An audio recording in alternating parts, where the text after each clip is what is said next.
ಈಗ ಶ್ವೇತಗೌಡ ಅವರು ಒತ್ತೂರು ಜಾರಕಿಹೊಳಿ ಅರೆಸ್ಟ್ ಆಗುತ್ತೆ ಎಲ್ಲ ಆಗುತ್ತೆ.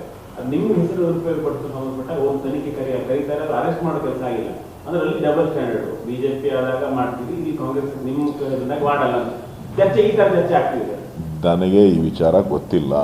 ನಾನು ಸಮಗ್ರವಾದಂಥ ತನಿಖೆ ಮಾಡಿ ತಪ್ಪಿತಸ್ಥರಿಗೆ ಶಿಕ್ಷೆ ಕೊಡಿ ಅಂತ ಕೇಳ್ತೀನಿ.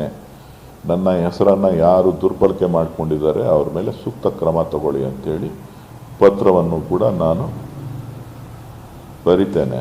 ರೆಡಿ ಮಾಡೋಕ್ಕೆ ಹೇಳಿದ್ದೆ, ರೆಡಿ ಮಾಡಿದ್ದಾರೆ. ಅದರಲ್ಲಿ ಏನಿದೆ ಸರಿಯಾಗಿ ಮಾಡಿದ್ದಾರಾ ಇಲ್ವಾ ಅನ್ನೋದನ್ನು ಗಮನಿಸಿ ಇನ್ನೊಂದು 2 ದಿನದೊಳಗಡೆ ಪೊಲೀಸ್ ಕಮಿಷನರ್ಗೆ ಪತ್ರ ಬರೆದು ಸೈನ್ ಹಾಕಿ ಕಳಿಸ್ಕೊಡ್ತೀನಿ. ಈಗ ಇದೆಲ್ಲ ಇವರೆಲ್ಲ ಸಿನಿಮಾದವ್ರು ಸೇರ್ಕೊಂಡು ಏನೇನೋ ಮಾಡ್ತಾ ಇರ್ತಾರ್ರಿ. ಏನ್ರಿ ಮಾಡಲಿ ನಾನು?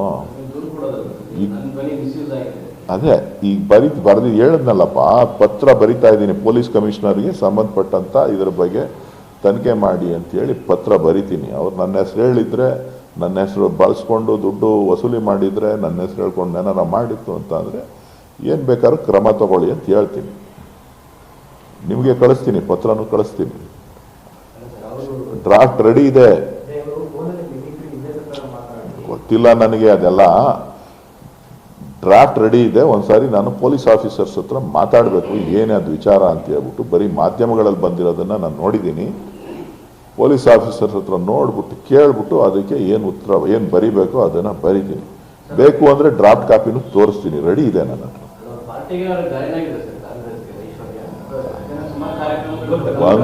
ಒಂದು ಕಾರ್ಯಕ್ರಮಕ್ಕೆ ನನ್ನನ್ನು ಆಹ್ವಾನ ಮಾಡಿದ್ರು, ನಾನು ಆ ಕಾರ್ಯಕ್ರಮಕ್ಕೆ ಹೋಗಿದ್ದೆ. ಅಷ್ಟು ಬಿಟ್ಟು ಬೇರೆ ಏನೂ ಇಲ್ಲ. ಇನ್ನೊಂದು ಕಾರ್ಯಕ್ರಮ ಅಣ್ಣಮ್ಮದೇವಿ ಕುಣಿಸಿದೀವಿ ಅಂತ ಕರೆದಿತ್ತು. ಅಷ್ಟು ಬಿಟ್ಟರೆ ಇನ್ಯಾವುದು ನನಗೂ ಅವ್ರಿಗೂ ಯಾವುದೇ ಸಂಬಂಧ ಆಗಲಿ. ನನಗಿರೋಳು ಒಬ್ಬಳೇ ತಂಗಿ. ನಮ್ಮ ಅಣ್ಣ ಬೇಜಾರು ಮಾಡ್ಕೊಬಿಟ್ಟವನಂತೆ, ನನಗೆ ಗೊತ್ತಿಲ್ಲದಾಗ ಇನ್ನೊಂದು ತಂಗಿ ಯಾರು ಅಂತ.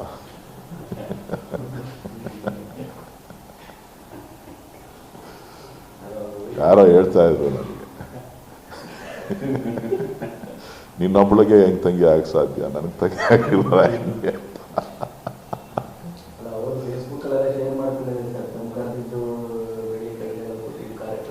ನಾನು ಅಲ್ಲೇ ಕೊಟ್ಬಿಟ್ಟನಲ್ಲಪ್ಪ, ಅಲ್ಲೇ ದೇವಸ್ಥಾನಕ್ಕೆ ಕೊಟ್ಬಿಟ್ನಪ್ಪ.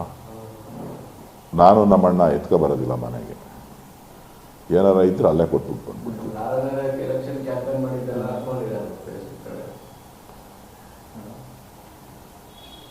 ತನಿಖೆಗೆ ನಾನೇ ಲೆಟ್ರ್ ಬರೆದು ರೆಡಿ ಮಾಡಿದ್ದೀನಿ. ಲೆಟ್ರ್ ಕಂಪ್ಲೀಟ್ ಮಾಡಬೇಕು. ಕಮಿಷನರ್, ಪೊಲೀಸ್ ಕಮಿಷನರ್ಗೆ ಪತ್ರ ಬರಿತಾ ಇದ್ದೀನಿ. ಇನ್ನೊಂದು 3 days ಒಳಗಡೆ ಪತ್ರ ಕಳಿಸ್ಕೊಡ್ತೀನಿ. Thank you.